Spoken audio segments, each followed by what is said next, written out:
هي دي كفتة الإنجاز اللي هترحمِك من الوقفة على البوتاجاز، طول ما هي في الفريزر انسي هَم الوقفة في المطبخ نهائي، بصدر فرخة واحد بس هتعملي كيلو من الكفتة وهتحفظيه في الفريزر، تطلّعيه بقى على التحمير، على المكرونة، تعمليه بقى وصفات أشكال وألوان، يعني سهلة وسريعة ومنجزة وكمان اقتصادية. تعالوا نشوف عملناها إزاي مع بعض، بس طبعًا قبل ما نبدأ صلّوا على النبي، اللهم صل وسلم وبارك على سيدنا محمد وعلى آله وصحبه وسلم. وحبايبي اللي بيقولوا لي نفسي أعرف أنتِ بتصلّي على النبي في الفيديوهات ليه، هو إيه علاقة الصلاة على النبي بالطبخ؟ يا جماعة بقى لي 6 سنين لازم أصلّي على النبي قبل ما أبدأ شغلي، علشان أنا الصلاة على النبي دي بركة صفحتي، وبركة شغلي، وبركة يومي، وبركة حياتي، فما حدش يا جماعة يعلّق التعليق ده تاني لو سمحتم، حطّوا لايك للفيديو ويالّا بينا نبدأ ونقول بسم الله. في الأول كده معايا كوبايتين من البرغل، استخدمت برغل اللي هو المُعلّب مش باغسله ولا أي حاجة، باخد البرغل وبابدأ أنزل عليه بمَيّة بتغلي وأسيبه جنبي كده شوية، شايفين كمية البرغل كانت نُص البولة، لمّا بيتبل بالمَيّة المغلية بينفش كده وهيملى البولة معانا دلوقتي. ويالّا بينا بقى هاستخدم النهارده صدر من الفراخ، ممكن تستخدمي لحمة مفرومة لو عاوزة ما فيش مشكلة، صدر الفراخ ده حوالي كده 400 جرام والّا حاجة، يعني ما كمّلش نُص كيلو. هنعمل إيه، هاقطّعه كده أي تقطيع عشوائي علشان هنفرمه في الكبة. الوصفة بتاعة النهارده يا جماعة سريعة كده وخفيفة، بتتعمل ببساطة وكمان يعني تحضيرها بعد ما بتطلع من الفريزر ليها بقى أفكار كتير هاقولها لكم وإحنا شغالين. حطيت الفراخ في الكبة وهابدأ أفرمها كده فرم ناعم، وبعدين هننزل بقى عليها ببصلاية كده مفرومة بميتها عادي مش بنصفي المَيّة ولا حاجة. هاضيف عليها حباية واحدة من البيض ورشة من الفلفل وملح، شوية كده من الكمون، شوية بقى من البابريكا، بهارات فراخ ومرق دجاج. حلو أوي الكلام ده وزي الفل. هانزل بقى عليهم بالبرغل، شايفين البرغل بتاعنا بعد ما شاء الله نفش، أنا جيت أضيفه لقيته سخن خُفت يسوي البيضة، فقُلت لأ أضرب الأول الفراخ مع البيضة والتوابل وبعدين أنزل بالبرغل علشان البرغل سخن.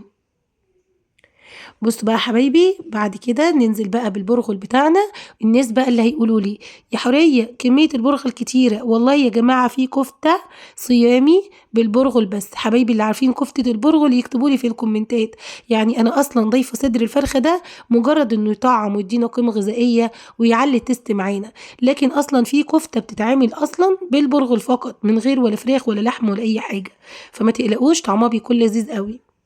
هنضيف بقى البرغل بتاعنا كده وبعدين هنضرب. هنا بصراحة كده وما اكدبش عليكم الكبة ما قوّمتش معايا الموضوع، لقيته تقيل كده على الكبة والموضوع مش هيتضرب وهاوجع قلبي معاه على الفاضي، فنزّلته كده في البولة بتاعتي وهابدأ أعجنه بإيدي كويس أوي.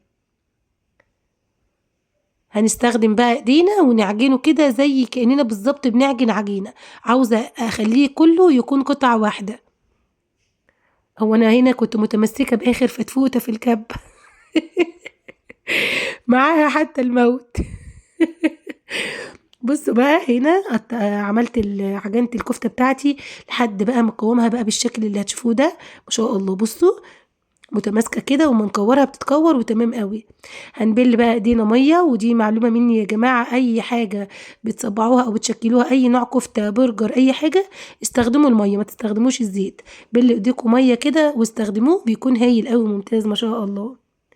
بلّيت إيدي مَيّة وبدأت أعملها أشكال صوابع صغنونة كده وcute، ممكن تعملوها كِوَر، ممكن تعملوها أصابع كبيرة براحتكم، بس أنا حبيت أعملها كده علشان هاحطها بقى على مكرونة بالwhite sauce، أحطها بقى على في مكرونة مبكبكة والّا حاجة، أعملها كده ببصل زي الشاورما، يعني هيكون معاها يعني معايا ليها أشكال كتير، ممكن كمان نعملها كوجبة جنب بطاطس محمرة، إن إحنا نقليها في الزيت كده وتكون حلوة أوي. ده هنا شكلها كده بعد ما شكلتها كلها، يالّا بينا بقى أقول لكم على طريقة التسوية. إيه ده هو لسه في؟ لسه في. هاتي بقى مَيّة بتغلي على النار وسيبيها تغلي شوية وحطي فيها كده معلقتين صغيرين من الملح، وبعد ما تغلي انزلي فيها بالكفتة. ألاقي واحدة بقى بتقول لي: "يا نهار أبيض الكفتة هتبوظ في المَيّة." هاقول لِك: "لأ يا فوزية عيب عليكِ طبعًا مش هتفُك." حطي كده في المَيّة المغلية وخلّيها يا دوب بس يعني دقيقة مش أكتر ونبدأ على طول نطلّعها. طب ده ليه؟ علشان نسوّي البرغل معانا. تمام كده، علشان لما نيجي ناكله ما يبقاش ني في بقنا، يكون مستوي. تمام يا حبايبي. طيب عايزه اقول لكم بقى على معلومه. ناس كتير بيقولوا لي نفسي نعرف يا حوريه بتجيبي الافكار دي منين وبتجيبي الوصفات دي منين؟ انا في تطبيقات يا جماعه بنزلها بتاعه وصفات طبخ وحلويات ووصفات للفراخ. لو حابين قولوا لي في التعليقات وانا اسيب لكم التطبيقات دي.